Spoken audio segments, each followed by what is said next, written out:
Hello, my dear friends. How are you doing? Hope you are having an amazing day and not having to deal with drama. Ready for new stories I have for you today? Let's go to the first one. And don't forget to listen to the end of the story, guys, to hear my insights. Enjoy the stories, and don't forget to like and subscribe. And of course, don't forget to leave a comment. I, 24 female, have been dating my boyfriend Jake, 26 male, for about a year, and things have been good. Or at least I thought they were. Recently, Jake invited me over for dinner with his parents.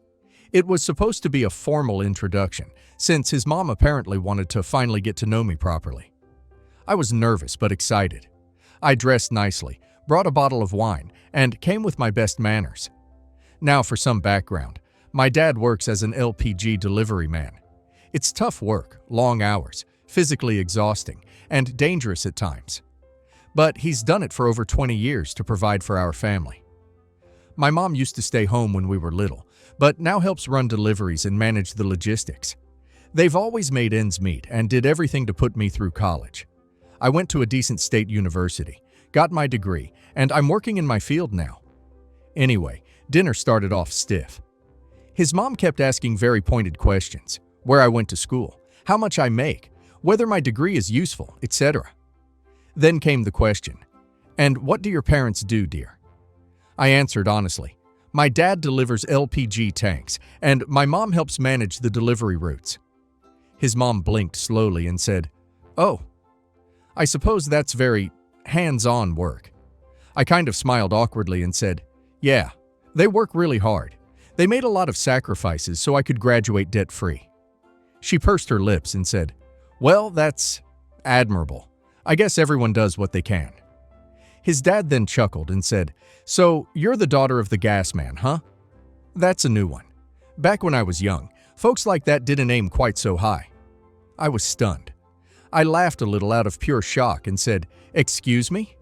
He just shrugged like it was a harmless comment. What really got me was Jake. He just sat there, eyes glued to his plate, like he couldn't even be bothered to speak up. I looked at him and said, "You're seriously not going to say anything about that?" He quietly said, "They didn't mean it like that. Let's just finish dinner." I stood up, grabbed my things, and said, "I think dinner's over." And I left. Jake called me later saying I embarrassed him and that I blew a chance at being accepted by his parents, that I should have just let it slide and talked to him about it later. Now I'm wondering, did I overreact? My best friend says I had every right to walk out, but another friend told me I should have kept it cool and handled it after. Not the a-hole. They're stuck-up snobs and your BF is spineless. I wouldn't want to be accepted by such awful and judgmental people. You stood your ground and didn't allow them to poke at your family's dignity. That's the win here. Her parents work hard and actually built something. That deserves way more respect than whatever snobby attitude his parents were giving off. And Jake just sitting there quiet? Huge red flag. Not the a-hole, but you spelled ex-boyfriend wrong. 'Cause I know you have respect for yourself and your family to not stay with someone who won't have your back. Tell Jake to duck off. When I, female 20, was 6, my parents died. Since my brother Alan was of age, he was 19, he became my legal guardian. He dumped me at a foster home a couple of months after the funeral and disappeared, and that's where I stayed until my aunt found me. Added for context, my extended family offered to be both our legal guardians, grandparents, aunts, uncles. The thing is, the trust stated that a percentage out of our trust would be given to our legal guardians to help raise us. Alan was older than 18, so nothing would go out of his trust. As I was 6, it was estimated that 30% out of my trust would go to my legal guardian. Alan stuck around long enough to claim my 30% and dumped me. Didn't bother telling the family that offered to keep me. Just dropped me off one day and never came back. My family tracked him down to Vegas and forced him to tell the family where he left me. And that's when I ended up with my current aunt. Some people have sympathy for my brother, but please remember, 1, he never needed to be my legal guardian. Family members offered to step up. He just wanted more money. 2, when he got what he wanted, he didn't tell the people that did want me where I was. Just disappeared. I have forgiven him for that, but he is not the victim here. Alan is a terrible person, and being 19 doesn't justify that. He didn't bother reaching out until one day when I was 9, when he brought his 2-year-old daughter to my aunt's house and disappeared again. I'm very close with her. She knows I'm her aunt, but we consider each other sisters. When I turned 18, I got access to my trust. I also got a house in Amsterdam, which is where I was born and raised until my parents passed. I traveled to see the house mid-2022, and I loved it, so I decided to move back there. I didn't want to be separated from Mia, niece, sister, female 13, so I moved with my whole family, Mia, aunt, and uncle. My brother found out I'm back in Amsterdam. He's now poor as he spent all his money on stupid things. He's been reaching out non-stop, asking for money, and I ignore him. Then he came to my house with his wife and 3 children. My brother says it's mean of me to only take care of one of his children and not the rest. I told him to get a job, but he said he has a criminal record and his wife is disabled. He wants a monthly allowance to support his family and to share the house with them as they live poorly. The truth is, I feel nothing for him. He is not my family. Mia and my aunt and uncle are. Yesterday I was out and my aunt called saying he left his kids outside our house. I didn't want them in my house or my life. I feel nothing for them. Mia is also very uncomfortable with them in the house and says she doesn't want to have to help raise them and she doesn't consider them siblings. My conscience won't let me abandon them at a foster home like my brother did to me, and my aunt and uncle are now retired and very old, 63 and 64, and aren't able to run after them. They're young kids, 9, 7, and 4, but I don't want to put my life on hold to raise strangers. The police are looking for my brother and his wife. If they don't find them, I will look for a nice facility to take them in. I have tried to find it in me to raise them, but I just can't. I cannot imagine putting my life on hold to stay home and play mother with them. Mia doesn't want them in her life. I've retired my aunt and uncle, and they spend their days feeding ducks in the park, and it is unfair to them to raise more kids that aren't their own. Added for context, I turned 20 just 2 weeks ago. I'm a caretaker to a teenager and 2 elderly people. Adding 3 young kids on top of all of that, plus my education, would literally kill me. Being their primary caregiver means I have to step up and be a parent, and I'm still being parented. What I've decided is that I'll make an effort to be in these kids' lives. I honestly don't expect my brother and his wife to turn up, and if they do, I want them arrested. These kids are better off without them. I will look for a flexible situation where I will be able to visit these kids, take them out on day trips, maybe even have them at my house for some nights. For now, I have a ton of money, and I expect my income to increase once I figure out how to make it work for me at an accelerated level. I will set aside some money for them, as I will for Mia, to give them a nest egg. I will make a conscious effort to be in these kids' lives. My aunt and uncle can't help because, as I mentioned, I retired them. I refuse to let them raise more kids. They were amazing parents to Mia and I, still are, and I want them to enjoy their old age and live life. These kids' mom is not Mia's birth mom. I also have zero idea who she is. Met her once when I was ambushed by them outside my house, and she barely spoke. As for the kids, I've been talking to the 9 and 7-year-old. My brother and his wife are crappy parents. They're all boys and would be left to fend for themselves for days on end. I've talked to the oldest too and explained I can't take them in. I've promised them I will be there for them, and they can call me if they need anything, and I will come. They semi-understand. I'm in contact with a female cop who understands the situation and is helping me navigate everything. There's institutions set in place for instances like mine. I've decided to have the kids for about a week so I can get to know them and they can get to know me. I remember how sad and hopeless I was at the foster home, and I won't let them feel like that. I'm taking them shopping for some new items. I'll be visiting facilities and homes to see how they are. I'll give the eldest a phone so he can call me, and I'll do my best to be fun auntie. I got their mother's name from them, and they say their grandma from her side is a sweetheart, so we'll explore that avenue as well. As for Mia, I've talked to her and explained that she doesn't have an obligation to be their half-sister, as I don't have an obligation to be their aunt. But I won't go against the values I was raised with, and I'll do my part. She understands, and still wants nothing to do with them. She's young, so I understand where she's coming from. For now, she's avoiding the kids.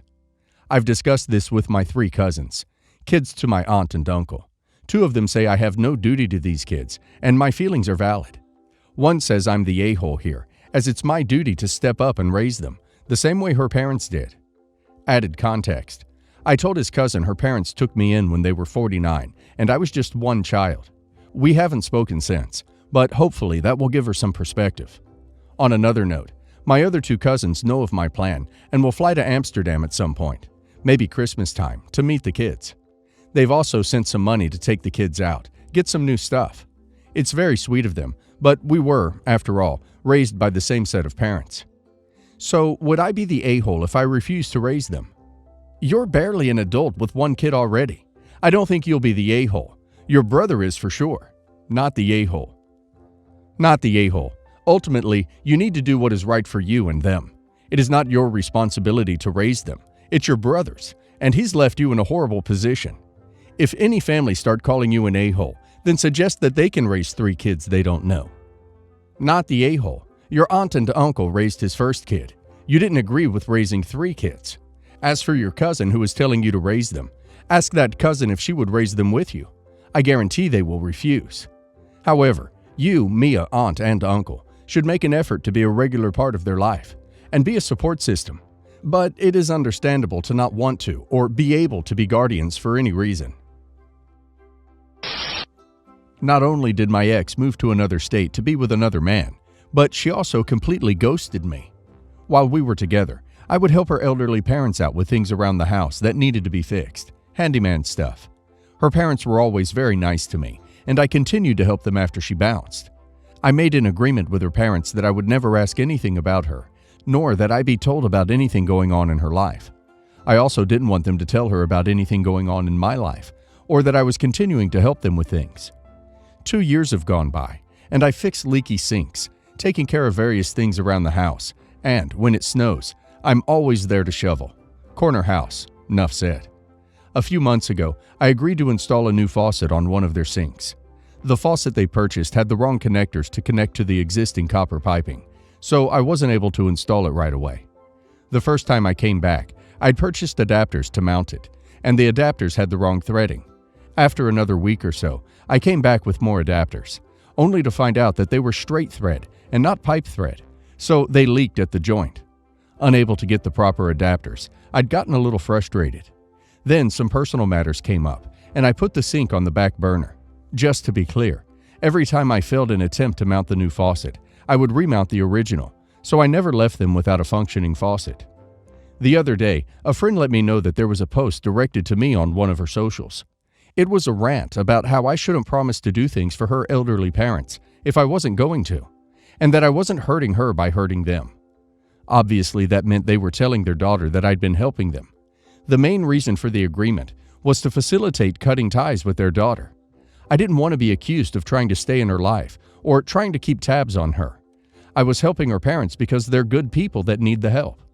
As a result of whatever they were telling her about me, not only did that give her an excuse to blast about me on social media, but also she managed to skew it into a belief that I wasn't helping her parents as a way to get back at her.